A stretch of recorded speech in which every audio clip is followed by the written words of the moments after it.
Kagulat World, handa na ba kayo para sa isang lightning strike na yayanig sa disyerto? It's official. Ang ating Pinay tennis cyclone na si Alexandra Alex Ala ay nakatakdang harapin ng Ukrainian powerhouse na si Diana Yastremska sa round of 64 ng BNP Paribas Open. Matapos walisin ni Yastremska si Zhang Shuai 6-3, 6-2 noong March 5th, ang entablado ay handa na para sa isa sa pinaka-inaabangang rematch ngayong 2026. Bakit ito tinatawag na gulat ng mundo? Dahil sariwa pa sa alaala ang dominasyon ni Alex sa Eastbourne noong nakaraang taon kung saan dinurog niya si Yastremska 6-1, 6-2. Ngayon, bilang 31st seed na may first round bye, bitbit ni Alex ang momentum ng kanyang career high ranking at ang pag-asang maulit ang upset sa mas mabagal na tennis paradise courts. Ito ba ang gabi ng repeat triumph o makakabawi ang dating world number 21? Ang buong Pilipinas ay buzzing with chills at ang bansa ay handa ng umungal para sa kasaysayan. Buong Ukraine ginulat ni Alexandra Ala nang kumpirmahin ang tapapatan nila ni Diana Yastremska sa round of 64. Hindi lang ito basta laro, ito ay isang thunderstorm sa tennis scene.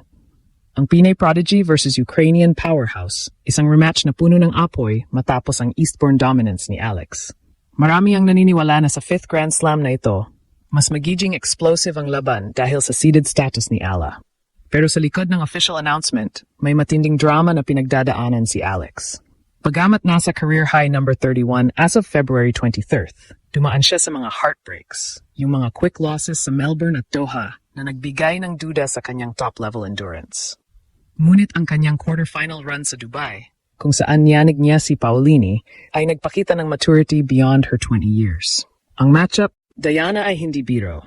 Si Yastremska ay isang former world number 21 na may 3 WTA titles at dating Australian Open semifinalist. Habang binubuo ni Alex ang kanyang WTA legacy gamit ang kanyang lefty spin at aggressive baseline, ang national expectations ay parang constant battle. Ang bawat palo niya ay may bit-bit na pangarap ng milyon-milyong Pilipino. Sa kabilang banda, si Diana ay naghahanap ng porma matapos ang ilang form slumps, making her a dangerous veteran na gutom sa panalo. Ang mga reaction tweets mula sa Pinoy community ay punong-puno ng mixed awe at excitement.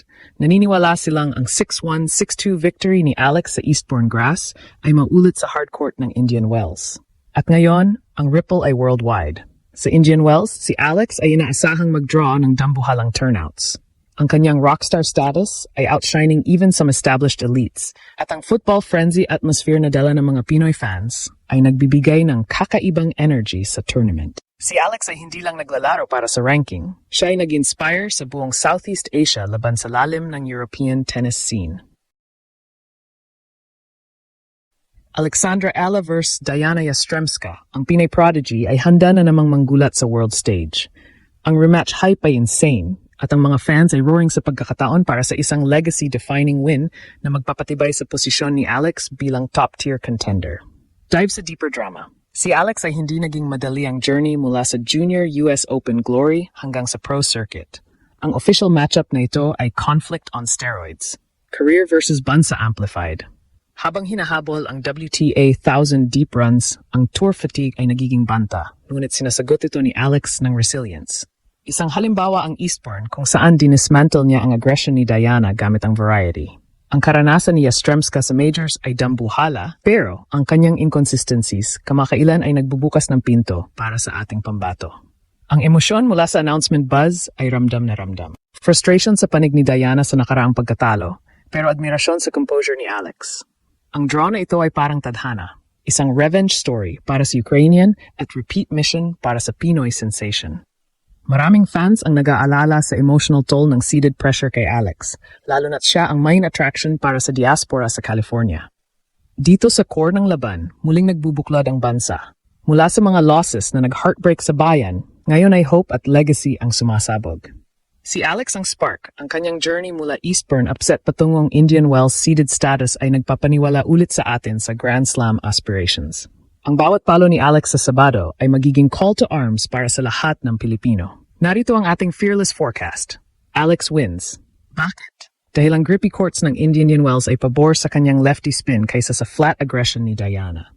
Ang momentum mula sa kanyang seeded bye at ang fresh legs ay tatalo sa veteran experience. Inaasahan natin ang isang straight set victory o isang matinding thriller kung saan ang maturity ni Alex sa rallies ang mangingibabaw. Ang online hope ay dominant. Ito na ang turning point para sa Pinoy tennis. Will she claim the win at magbigay ng ultimate legacy? Bayan, handa na tayong umungal. Ano ang iyong take? Mauulit ba ang Eastbourne Magic?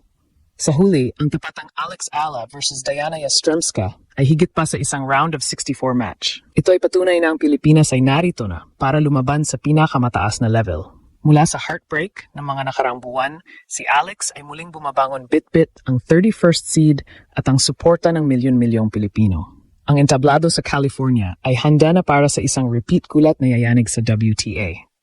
Habang si Diana ay sandatahan ng karanasan, si Alex naman ay may bit-bit na youthful fire at momentum na mahirap patayin. Naniniwala ang bayan na ang composure ni Alex ang magbibigay sa atin ng tagumpay na tatatak sa kasaysayan.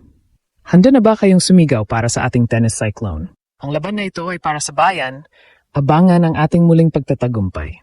Ang nalalapit na tapatan ni Alexandra Ala at Diana Yastremska sa BNP Paribas Open ay higit pa sa isang round of 64 match. Ito ay isang mahalagang yugto para sa Philippine tennis sa pandaigdigang entablado.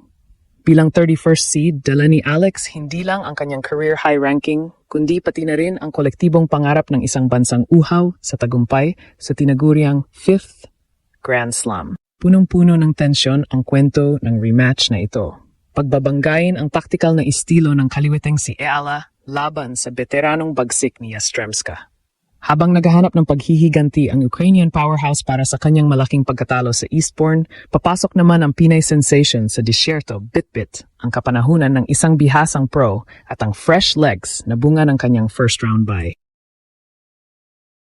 Opisyal ng ginawa ng Ila Effect ang Indian Wells bilang pagpakita ng dangal ng mga Pinoy, kung saan ang hiyawan ng ating mga kababayan doon ay nagbibigay ng home court advantage na mahirap tapatan ng sinumang elite player.